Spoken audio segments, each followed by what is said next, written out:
Hey everyone, before we get started, just a bit of the boring stuff. The information contained on this podcast is general in nature and does not take into account your personal situation. You should consider whether the information is appropriate to your needs and, where appropriate, seek professional advice from a financial advisor. Now on with the episode. Don't make the same mistake we did weeks before you're ready to start making any sort of bids. Call your bank and tell them what you intend to do, because when we won our house, a bank didn't realize that we were going to be putting a deposit down, as you have to once you win an auction, and our transfer limit was set to 10,000, which was, I think, a quarter of what we needed to put down. So That's so devastating. Some emotional stress ensued, and fortunately we were sort of able to figure it out on the day, but we were scrambling. We were calling friends and family, asking them if we can borrow money for 24 hours and then pay them back and all this kind of stuff.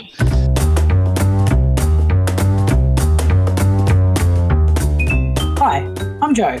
I bought a house, and despite my experience in real estate, I still had a shitty experience. Apparently I'm not alone, so I've gathered the funniest and realest experts to teach Australia a better way to find their home. Welcome to the No BS Real Estate Podcast.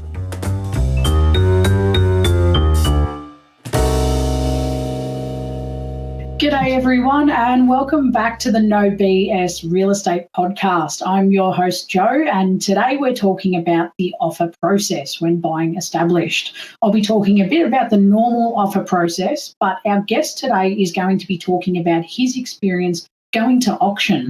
Marko, thanks so much for being on the show. It's great to have you.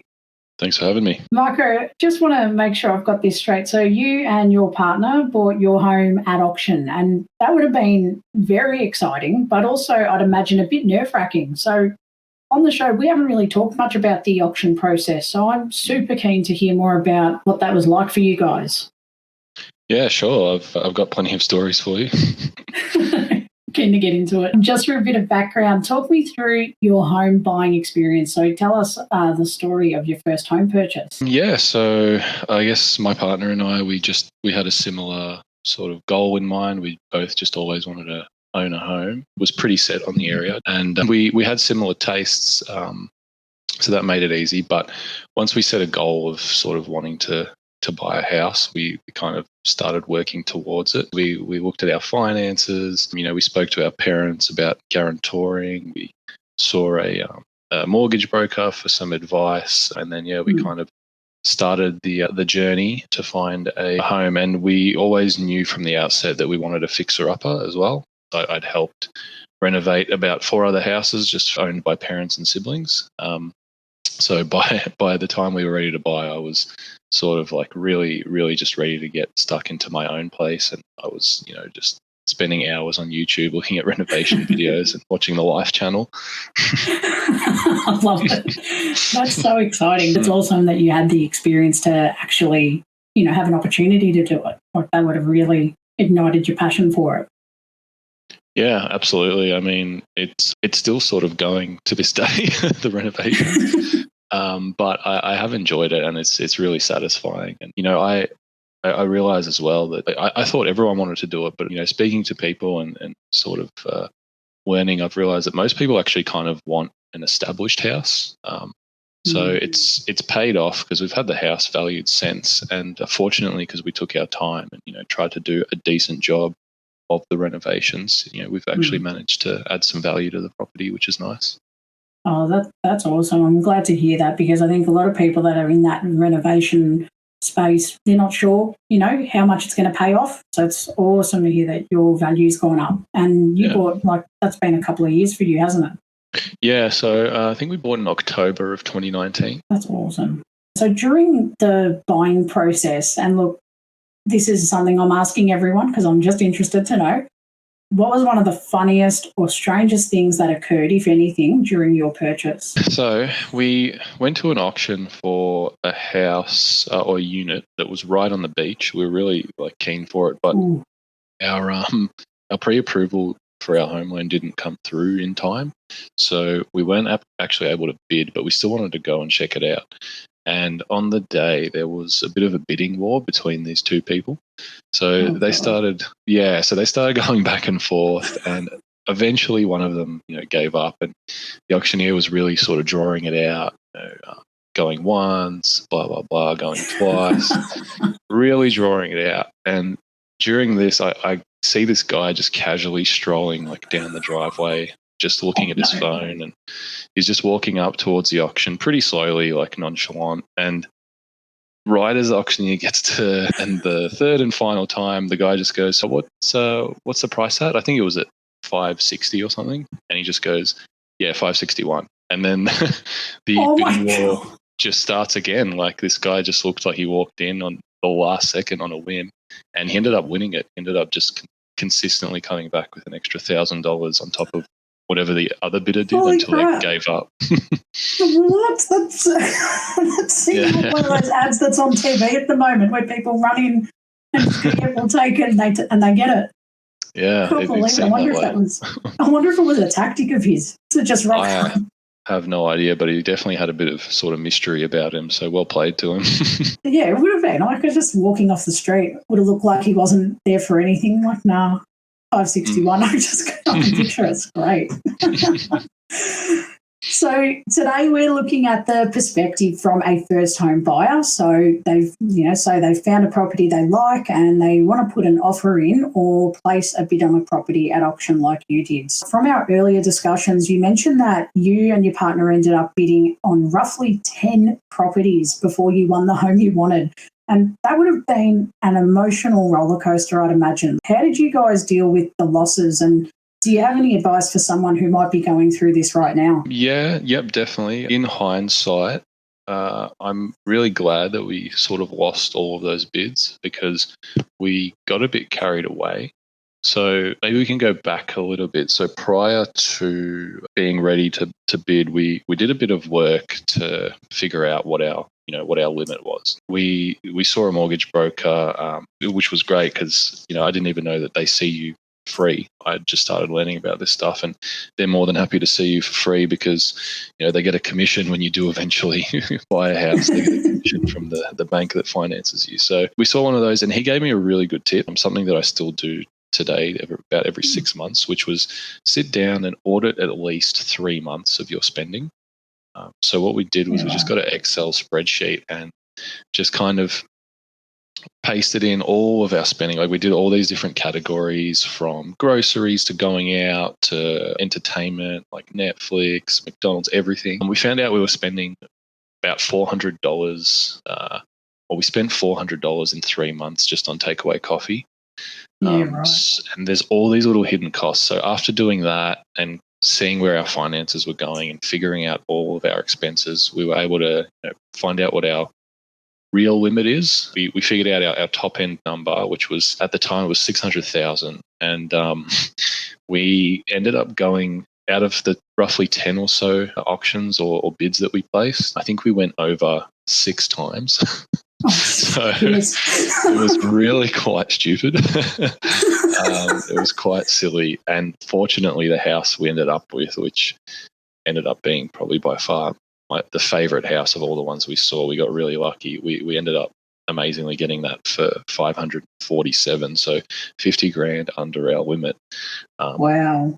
Yeah, which was insane. But yeah, look, to go back to your question, it was definitely an emotional roller coaster, and my advice would be know your price and stick to it. Just be prepared to walk away, and there will be another house. Like, if you're not in a rush, like, there will be other houses. Obviously, if you find something that you really, really love, you might have like a little bit of a backup price or something like that. But it gets a bit risky there, because if you go, oh, maybe I can do an extra 10 and maybe I can do an extra 20, before you know it, you're in trouble. So my advice would just be pick a number and stick to it, and be ready to lose an auction. I really like what you mentioned about tracking your spendings, because I think that's where we often get blindsided. Like, when you think about it off the top of your head, you're like, no, I don't spend that much. And then coffee, I'm a culprit of the takeaway coffees, let me tell you. So, and I know that that's something, it's definitely a luxury when you think about it. Buying, 1 or 2 coffees a day, it adds up. Absolutely. Yeah. So, that's a great piece of advice, to do an exercise like that if you're not in a rush or you're not under a time pressure, so to speak. And with the emotional stuff, it is a roller coaster. You're going to have some losses. So knowing what your absolute limit is, I think is important. You were really lucky that you lost those before you, because your 10th one, you got the exact house you wanted and at the right price. So congrats. That's so exciting.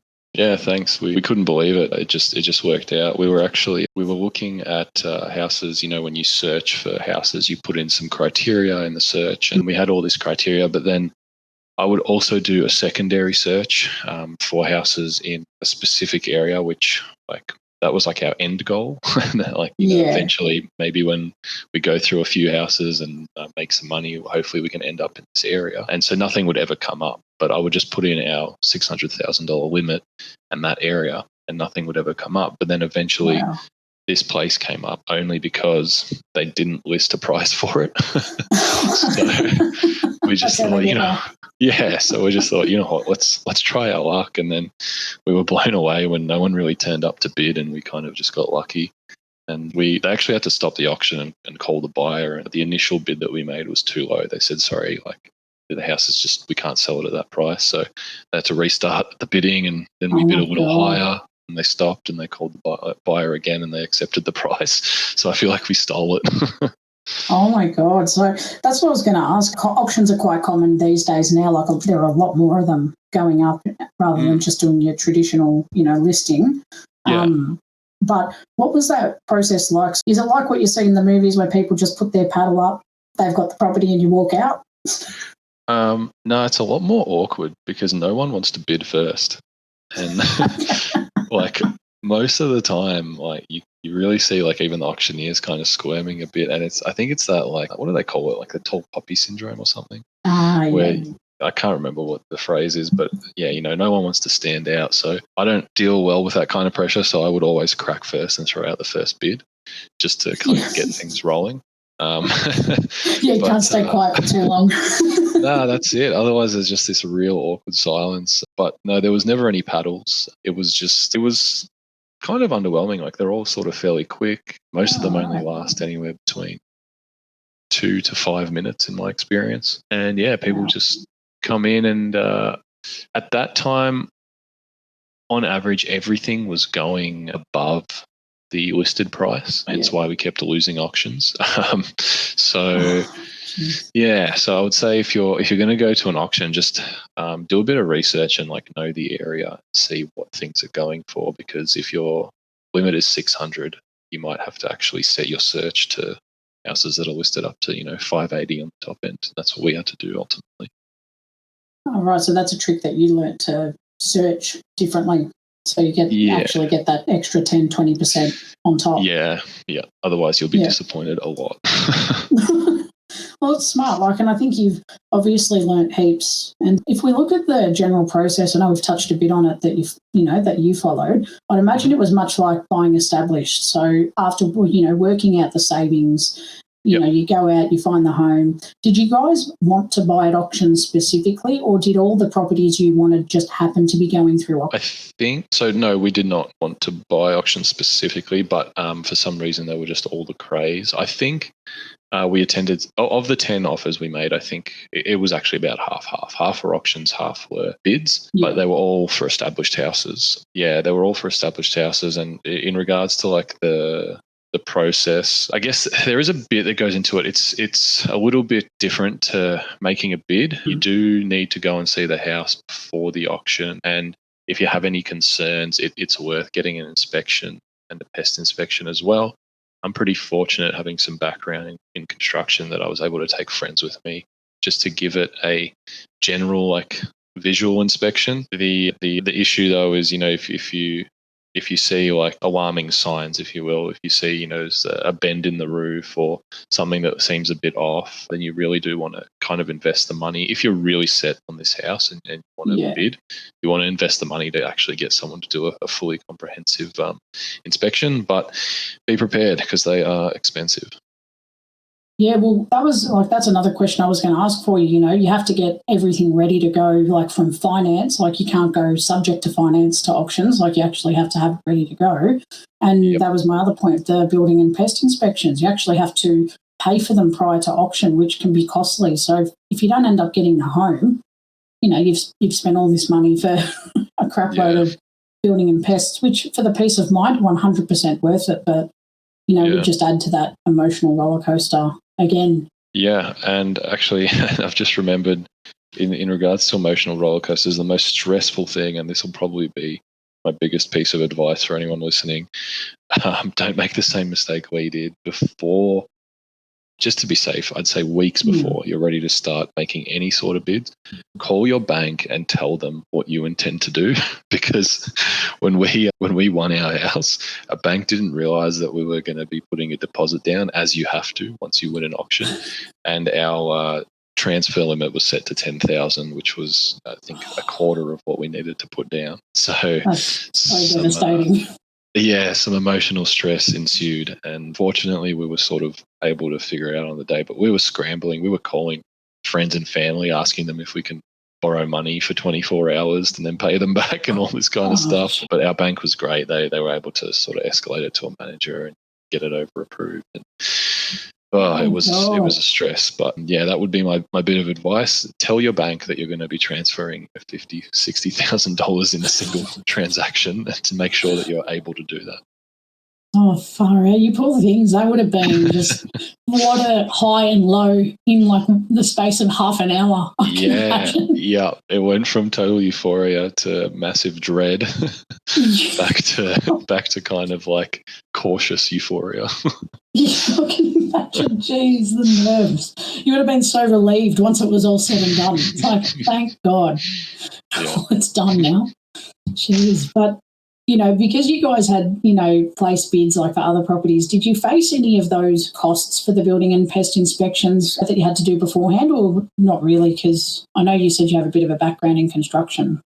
Yeah, not really. To be honest with you, I don't have that much experience. And if I'm being entirely honest, I can't tell you whether that was a good idea or not. I'm sure you probably get some differing opinions, but we kind of just risked it. Most of the houses we were looking at, they were established anywhere between 20 to 30, sometimes 40 years old. If we had all of them inspected, we would have been out of pocket at least 15 grand, which is just not feasible. So I personally, I guess I would be saying I would only consider getting an inspection if you think you have a really good chance of getting the house, you really want it, and you have some genuine concerns about its condition. But again, that's just my experience. I'm not really a professional in that instance, and I'm sure that there's some horror stories out there. So maybe don't take my advice on that one. We kind of rolled the dice. Oh, look, I think just to remind everyone, obviously this is, your general advice, do your research, because what was best for, me or Marko might not be, best for yourselves, but it's another perspective, and something to listen to and hear about, because, there's just so many experiences, and like lucky for you, you've got the right house and you haven't had to sort of suffer through those issues. Yeah, that's or not yet. No, it's still standing. That's it. But for those out there that have never been through the process, what would you say the general steps were, and what did you have to do to get ready for auction day? Oh, I'll try to sort of not elaborate too much, but I guess, if we go back to day one, it started with, this will probably come up on the show, but reading The Barefoot Investor. Yeah. Started off with that good old book, and that kind of just gave us the inspiration to start, which was incredible. Like, we didn't really have much savings, but when we sort of sat down and made a commitment and decided that, we still want to live our lives. So how much can we save and still enjoy things, rather than just trying to scrounge every dollar? Let's just commit to a certain amount. And we just committed to it and then carried on with our lives. And before you knew it, it was like, oh, you know what? We're actually ready to buy. And as you see it growing, you kind of get more and more inspired to keep saving more. Because at first it's so daunting. But then, a few months go past and you're like, oh, 10,000, 20,000, and you really start to get into the swing of things and you start to feel better. So we started with that. We started saving. Someone told us, and honestly, I think you could do this before you start saving. You could just go see a mortgage broker, because we went there when we just started saving and we just said to him, look, this is where we're at. We've just started. Yeah. What can you do for us? And he basically said, I'll just walk you through the whole process and what to expect. And he just took us through everything, what to expect, what information we need, what to expect on the day, what the process is, pre-approval, different types of home loans, what works for you. I guess that's awesome. Yeah, it's a really good step. Like I said, they'll see you for free. So if you're on the fence or you're kind of concerned about, is this tricky? What do I need to know? Just go see a mortgage broker and say, look, I'm going to start saving for a house, and when I'm ready to buy, I'll come to you. But can you help me out in regards to what do I need to do?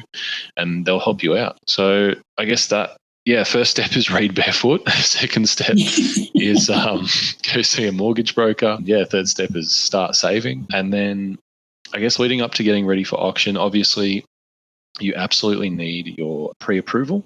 So you need to, you need to get your pre-approval, because regardless of, what your mortgage broker says, if he says, oh, you have a great credit score, if that pre-approval doesn't come through, you're in trouble. So do not make bids until you get that. But essentially, once you've got your pre-approval, you'll know what your loan limit is, and then you're ready to start going to auctions. Yeah, so with regards to, putting in an offer, is pre-approval enough, or do you actually have to have formal approval to put in your bid on the day? So my understanding, based on the advice I received from multiple people, is that you don't have to have full approval or formal approval. You can definitely bid with just pre-approval. Some people might be worried and they might say, wait until you have full approval. But I think, if I'm not mistaken, if you get full approval, you only have a certain amount of time to basically, use those funds, and then you have to apply for them again. So pre-approval can kind of just sit there, indefinitely. And as long as nothing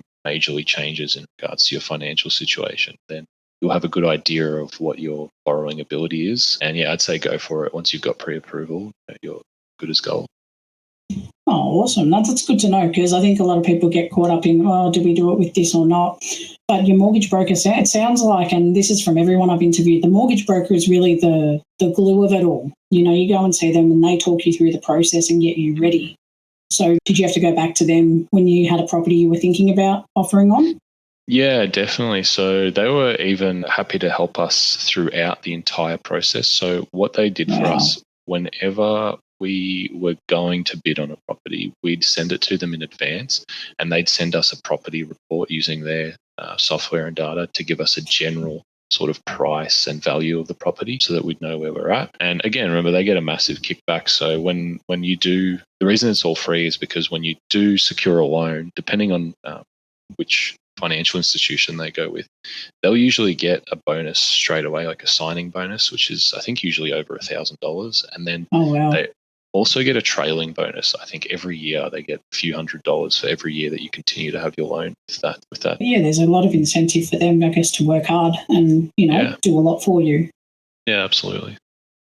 Oh, that's awesome. And, I'm curious to find out, with all the homes that you did end up placing bids on, did you have a lot of support or guidance from the agent sides, the agents that you dealt with, or did it vary quite a bit from each agency? Because you would have seen a lot. No, not really. If I was you, I wouldn't rely on the agents at all.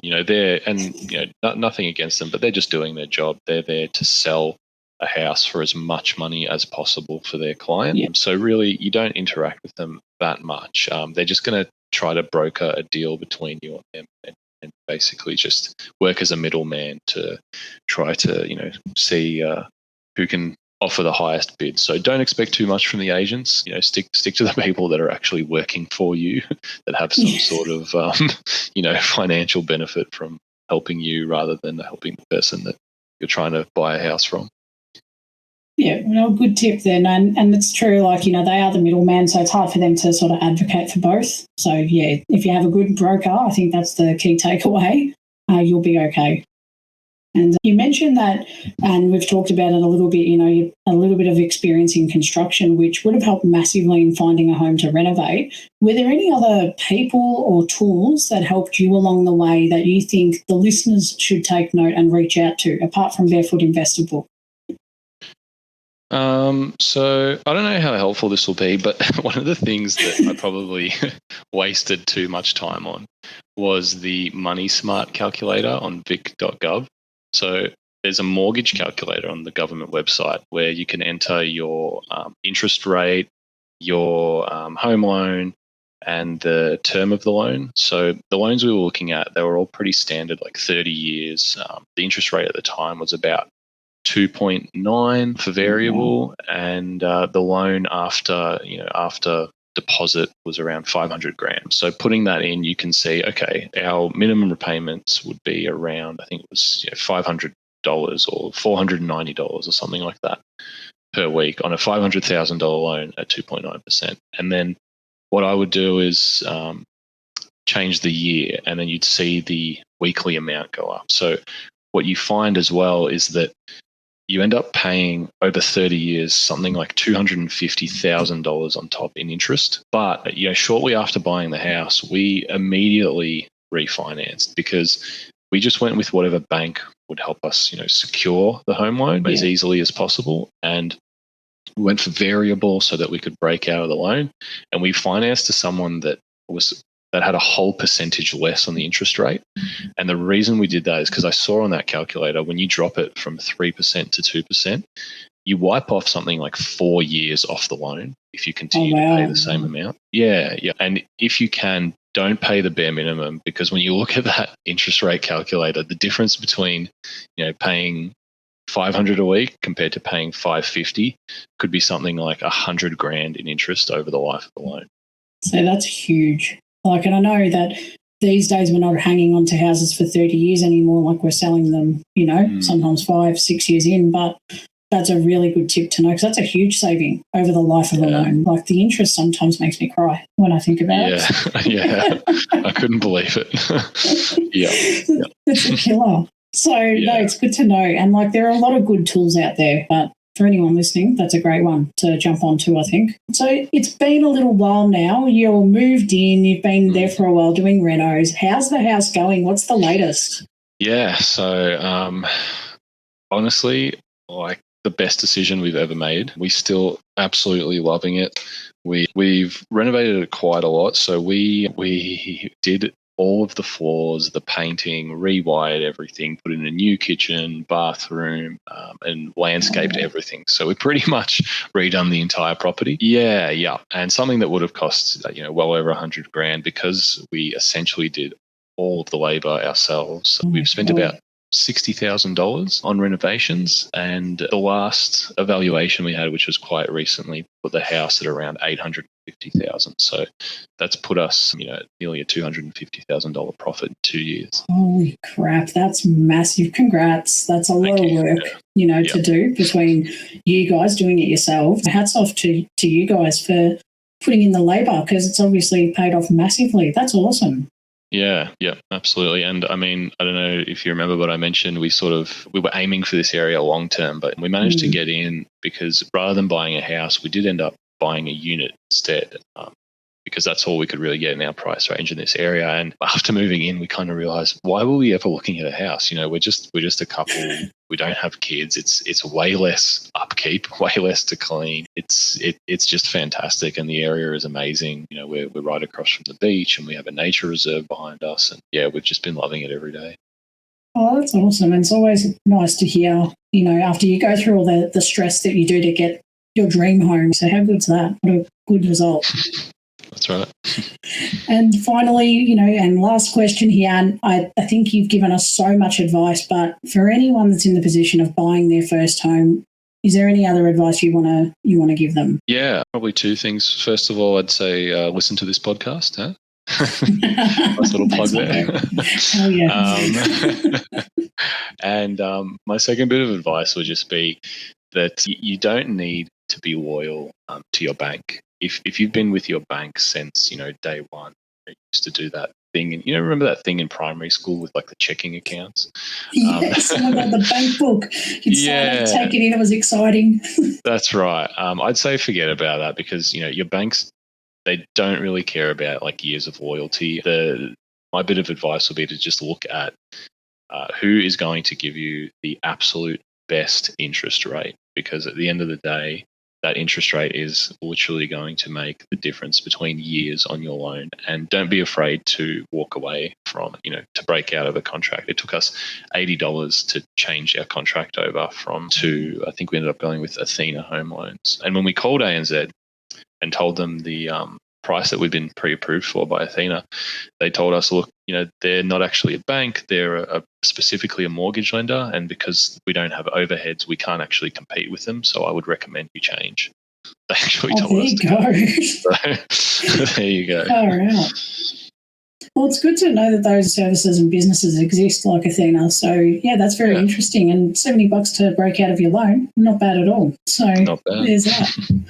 Oh, good on you. Well, Marko, it's been awesome having you on the show today. I really feel that your story is going to help a lot of people out there that are just starting out or they're attending many auctions like you and your partner did. So thank you for sharing your story and your advice. It's been invaluable. Thank you very much. Thanks for having me, and good luck with the podcast. So that wraps up another rep of the No BS Real Estate Podcast. To sum up, read The Barefoot Investor. It's a great book. Have a good mortgage broker and the right people in your corner that can help you along the way. Do your research and make sure that you're making a decision that's right for you.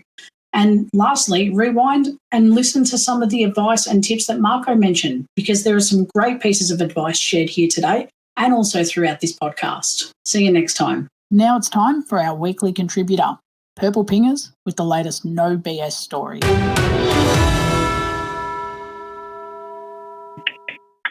Thanks, Joe. Please don't ask me for advice about placing an offer. Mine didn't go anywhere near how a normal one should definitely go. My building inspection pretty much consisted of me walking up to the building and saying, yeah, that looks like a building. I think in terms of placing the offer, it was the first one that I was interested in the first place, but it was a bit expensive. And I was like, yeah, that's a bit too much. And it kind of just stayed on the market for a bit. And I didn't place an offer until the place dropped the price, and then I offered at the top of the price range. They said, no, that's too low. And I was like, well, that's a bit dumb. Why'd you put it there then? And then hung up the phone. A few hours later, got a call back, and the real estate agent said the owner would accept if I sent in the offer for that amount. And I was like, okay, like, thanks for all that.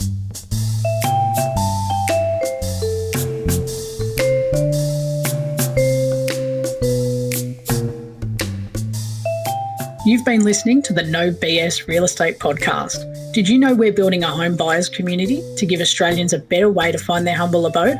Sign up now and we'll send your first home buyers checklist straight to your inbox by visiting www.abodi.com.au so you can say buying your home was the easiest thing you've ever done. Thanks for listening.